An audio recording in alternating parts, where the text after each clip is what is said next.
The trade dispute has fostered rare political consensus in Canada.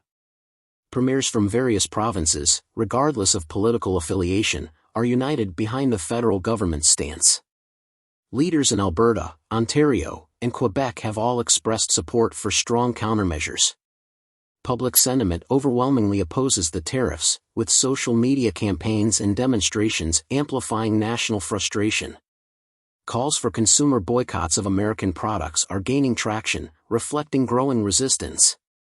Reducing or halting oil exports to the United States would have significant economic and political consequences.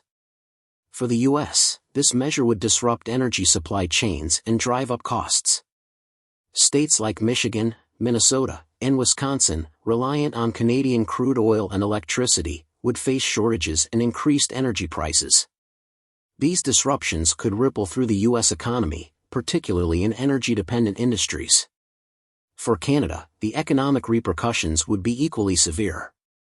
Crude oil exports are a major revenue stream, and any substantial reduction could slow GDP growth, increase unemployment in the energy sector, and strain provincial budgets. Alberta, the leading oil-producing province, would be hardest hit, potentially exacerbating tensions between provincial and federal governments. An economic downturn could also drive up inflation.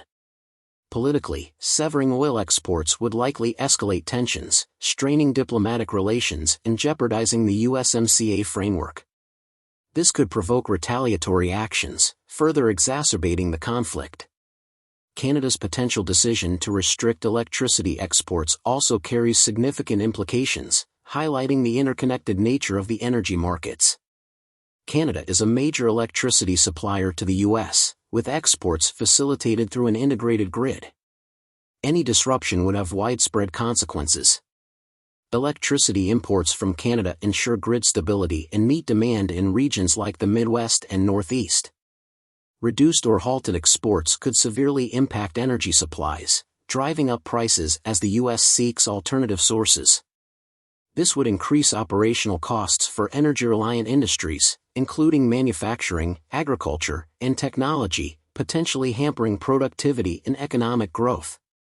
Disruptions in Canadian electricity imports would also exacerbate existing U.S. energy market challenges, including outdated infrastructure and seasonal demand fluctuations. States like New York, Minnesota, and Michigan, dependent on Canadian electricity, could face shortages and elevated costs, dampening local economies and increasing the risk of job losses.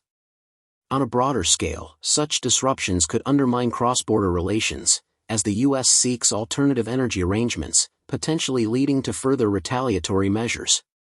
Given that bilateral trade reached approximately $1.1 trillion in 2023, continued escalations could damage long-term economic cooperation. For American consumers, rising electricity costs could directly inflate household bills, placing additional financial strain on families already facing inflation. This burden would be pronounced during peak seasons. Reduced electricity access could also increase grid instability or power outages, disrupting daily life. In extreme cases, energy shortages could exacerbate public health risks, particularly during extreme weather. The broader impact on consumer goods and services cannot be overlooked. Rising electricity costs would translate to higher prices across multiple industries, further straining consumer purchasing power and potentially slowing economic activity. That's all for this video. Thank you for watching. If you enjoyed the video, please like and subscribe. You can watch another video of our channel which is now on the screen.